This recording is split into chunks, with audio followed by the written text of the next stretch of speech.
गर्व के 6 कारण विषयक शंका का आत्रेय द्वारा समाधान। आत्रेय का सिद्धांत। भगवान आत्रेय ने कहा कि नहीं, ये तुम्हारी शंका व्यर्थ है।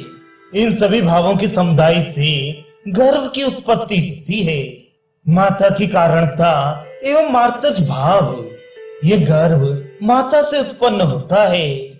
माता के बिना गर्व की उत्पत्ति नहीं हो सकती। और जितनी जरायुज सृष्टि है, उन सबका जन्म बिना माता के हो ही नहीं सकता। जो गर्भ के मार्तज अवयव हैं और जो अंग गर्भ के उत्पन्न होते समय माता से उत्पन्न होते हैं, उनकी व्याख्या की जाती है। जैसे त्वचा, रक्त, मांस, मेद, नाभि, हृदय, क्लोम, यकृत, प्लीहा, वृक्क, पुरुषाधान, अमाशय, पक्वाशय, उत्तर गुद, अधर गुद, क्षुद्रांत्र व पावहन, ये माता से उत्पन्न होने वाले अंग हैं। पितृज भाव, ये गर्भ पिता से भी उत्पन्न होता है। पिता के बिना गर्भ की उत्पत्ति नहीं हो सकती है। और गर्भाशय से उत्पन्न होने वाले जरायुज प्राणियों की भी उत्पत्ति नहीं होगी। जो गर्भ में पिता से उत्पन्न होने वाले अंग हैं और जो गर्भ के उत्पन्न होते समय पिता के शुक्र भाग से अंग उत्पन्न होते हैं, उनकी व्याख्या की जाती है। जैसे केश, दाढ़ी, नख, रोम, दांत, हड्डी, शिरा, स्नायु, धमनी, वीर्य, ये अंग पिता से उत्पन्न होते हैं। आत्मा का जातत्व और अजातत्व, ये गर्भ आत्मा से भी उत्पन्न होता है। जो अंतरात्मा है वह ही गर्भ की आत्मा है। और जो शाश्वत, रोग वेदना रहित, अजर, अमर, अक्षय, अभेद्य, अच्छेद्य, अलंघ्य विश्व संसार में जिसका स्वरूप व्याप्त है, विश्वकर्मा, अव्यक्त, अनादि, नाश रहित, अक्षर है, ऐसे आत्मा को जीव कहते हैं। वे नित्य अजर अमर जीव गर्भाशय में प्रविष्ट होकर शुक्र और आर्तव से संयोग करके वे आत्मा अपने को गर्भ रूप में उत्पन्न करता है। गर्भ में आत्मा का आत्मा ही नाम पड़ता है।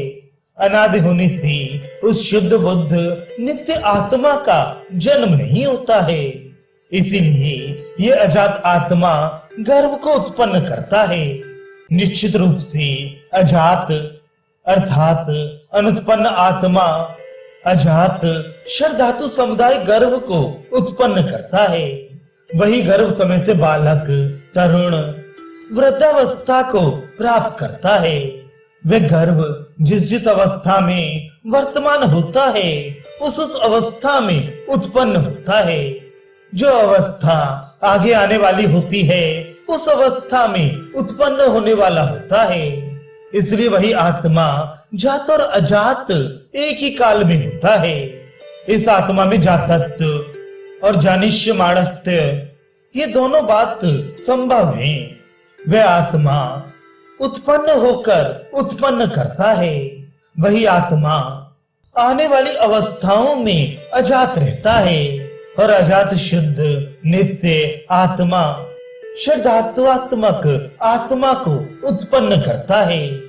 सत्तावान द्रव्य मात्र का भिन्न भिन्न अवस्था में जाने मात्र को ही उस वय में, उस बाल्य, युवा, वृद्धावस्था में सत्तावान का जन्म कहा जाता है।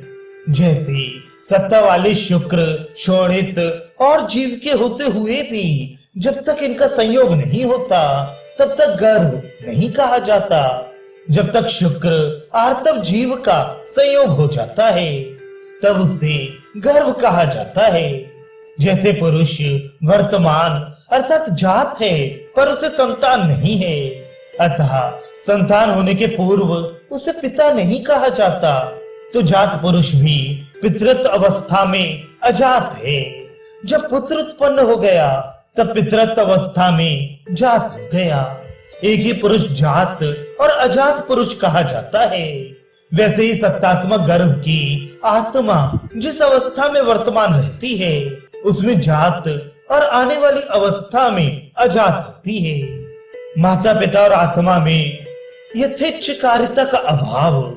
माता पिता और आत्मा गर्व को उत्पन्न करते हैं, पर गर्व को उत्पन्न करने में ये भाव अर्थात माता पिता आत्मा ये भाव स्वतंत्र नहीं होते, जिससे जब जो चाहे वह कार्य कर लें, किंतु कर्म आदि के वशीभूत होते हैं। इसी बात को स्पष्ट कर रहे हैं।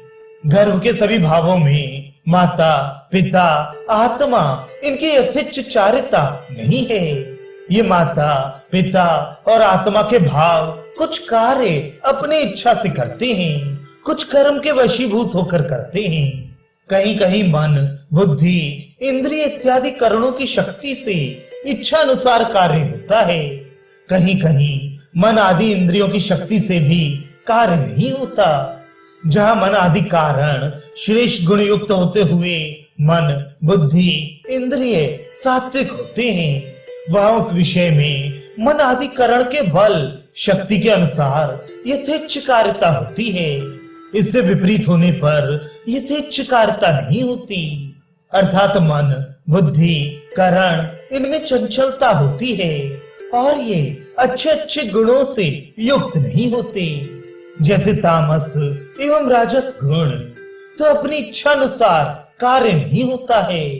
साधन भूत मन बुद्धि आदि में दोष होने से गर्भोत्पत्ति में आत्मा कारण नहीं है, ऐसा कहना अनुचित है।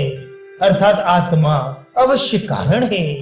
ये देखा गया है कि जो लोग आत्मा को जानने वाले हैं, अपने इंद्रिय मन को वश में कर आत्मा का प्रत्यक्ष कर चुके हैं, उन लोगों का अपनी इच्छा अनुसार उत्तम योनि को प्राप्त करना, ऐश्वर्य प्राप्त करना और मोक्ष को प्राप्त करना, ये सभी बातें उनके अधीन होती हैं। आत्मा के अतिरिक्त सुख दुख का कर्ता दूसरा कोई भी नहीं है। उत्पन्न होता हुआ गर्व आत्मा से अतिरिक्त किसी भी दूसरे कारणों से उत्पन्न नहीं होता है। बिना बीज के अंकुर उत्पन्न नहीं होता, अर्थात अंकुर का मूल कारण बीज है। अतः जैसे बिना बीज के अंकुर नहीं होता है, वैसे ही गर्व का मूल कारण आत्मा है।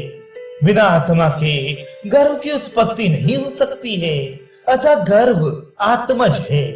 आत्मज भाव गर्व के जो भाव आत्मज हैं और गर्व के उत्पन्न होते समय जो भाव अंग आत्मा से उत्पन्न होते हैं, उनकी व्याख्या की जाती है। जैसे उन्होंने विभिन्न योनियों कभी मनुष्य पक्षी पशु आदि में उत्पन्न होना, आयु स्वल्प आयु मध्यम आयु उत्तम आयु का होना, आत्मज्ञान शुद्ध सत्य समाधान होने पर आत्मा अपने को स्वयं ज्ञान करता है, फल स्वरूप वह मुक्त हो जाता है।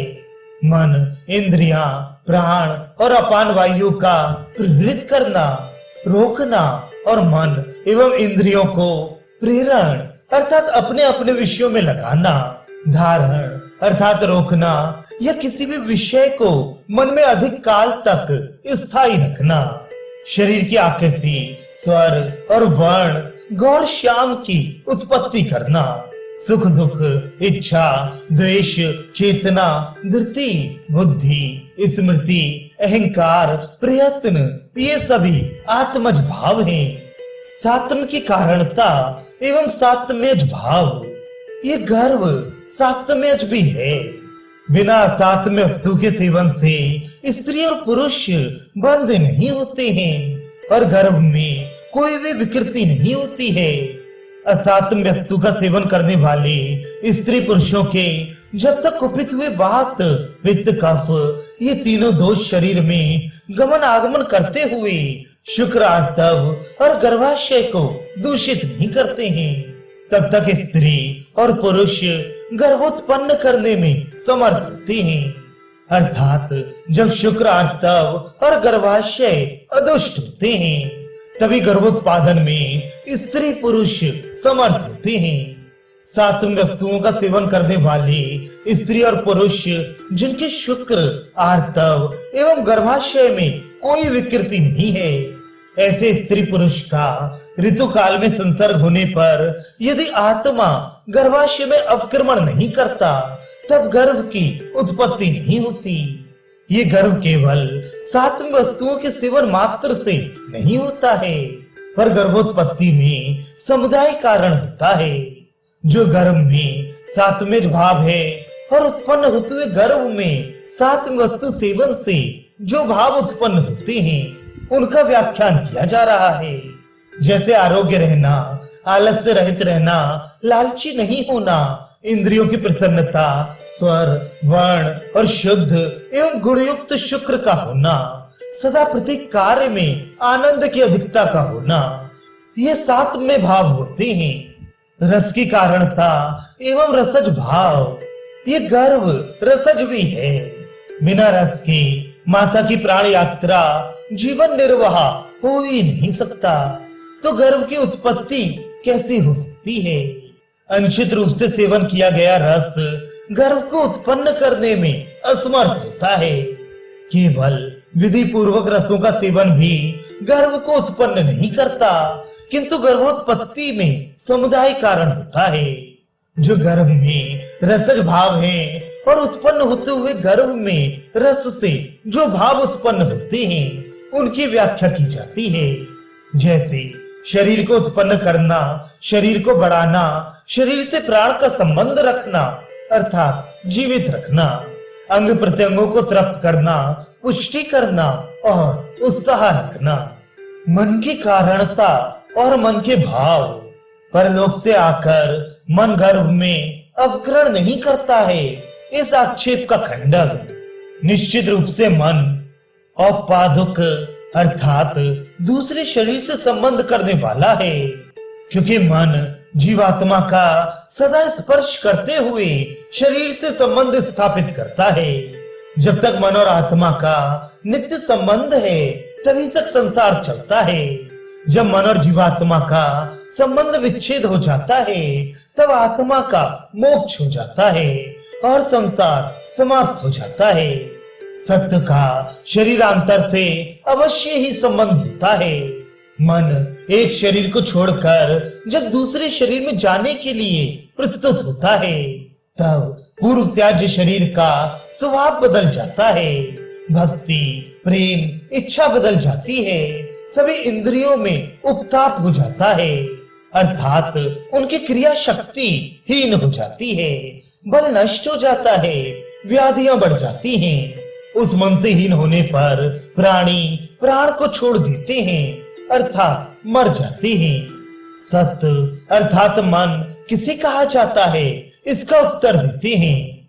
जो इंद्रियों का अभिग्राहक, अपने अपने विषयों को ग्रहण करने के लिए इंद्रियों का प्रेरक है, उसे मन कहा जाता है। वह मन 3 प्रकार का होता है, शुद्ध, राजस और तामस। मन शरीरांतर से संबंध स्थापित करता है, तब पूर्व जन्म की घटनाओं का स्मरण क्यों नहीं करता है?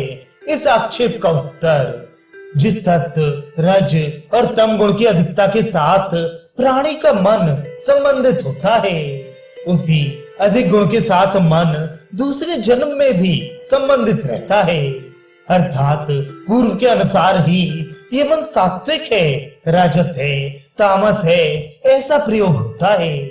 जब शुद्ध सत्व गुण से मन संबंधित होता है, तब पूर्व जन्म की घटनाओं का स्मरण करता है। पर जब वह राजस एवं तामस होता है, तब गत जन्म की घटनाओं का स्मरण नहीं करता। आत्मा का ज्ञान स्मृति जन्य होता है। जैसी स्मृति होती है, वैसा आत्मा का ज्ञान होता है, और यह स्मृति जन्य ज्ञान उसी शुद्ध मन के संबंध से त्यक्त शरीर से गृहीत शरीर में अनुवर्तन करता है। उसी ज्ञान की प्रधानता होने से पुरुष पूर्व जन्म का स्मरण करता है, अतः उस पुरुष को जात स्मर कहा जाता है। इस प्रकार मन की व्याख्या की जा चुकी। अब गर्व के सत्तज भावों की और उत्पन्न होते हुए गर्व में सत्य से उत्पन्न होने वाले भावों की व्याख्या की जाती है। जैसे भक्ति, प्रेम, इच्छा, शील, स्वभाव, शौच, पवित्रता, द्वेष करना, विषयों का स्मरण रखना, मोह अर्थात ज्ञान शून्यता, त्याग अर्थात दान देना, मात्सर्य दूसरों की वृद्धि को न देख सकना, शौर्य, पराक्रमशीलता, भय, डरना, क्रोध करना, तंद्रा, उत्साह करना, तीव्र स्वभाव का होना, कोमल प्रकृति का होना, गंभीर प्रकृति का होना, चंचल प्रकृति का होना आदि ये भाव और इसी प्रकार के जो अन्य भाव हैं वे सत्तज भाव कहे जाते हैं। आगे महती गर्वाप क्रांति नामक चौथे अध्याय में मन के भेदों को लेकर जिनका व्याख्यान करूंगा वे सभी सत्तज अर्थात मनज विकार कहे जाते हैं। इस प्रकार सत्य से उत्पन्न होने वाले भाव कह दिए गए। मन अनेक प्रकार का होता है। सभी प्रकार का मन एक पुरुष में होता है, पर अनेक प्रकार का मन एक पुरुष में एक ही काल में नहीं होता है, भिन्न भिन्न काल में होता है। जब अनेक प्रकार का एक पुरुष होता है तब ये कैसे कहा जाता है कि ये मन राजस है, ये सात्विक है? इस आक्षेप का उत्तर, मन के अनेक होते हुए भी मन में जिस एक गुण की अधिकता होती है उसी एक नाम से जैसे सात्विक या राजस या तामस कहा जाता है। जिसे गुण का अनुवर्तन बार बार मन में होता है उसी नाम से मन विवरित होता है। गर्व का समुदाय जगत, इस प्रकार ये गर्व माता आदि अनेक प्रकार के गर्व कारक भावों के समुदाय से उत्पन्न होता है। जिस प्रकार कूटागार विभिन्न द्रव्यों के समुदाय से बनाया जाता है, या जिस प्रकार रथ के अनेक अंगों के समुदाय से रथ बनता है, उसी प्रकार ये गर्व भी समुदाय प्रभव है। इसलिए कहते हैं कि ये गर्व मात्रज, पितरज, आत्मज, सात्म्यज और रसज है। गर्भ में मन दूसरे शरीर से आकर संबंध करता है, ऐसा भगवान आत्रेय ने कहा है।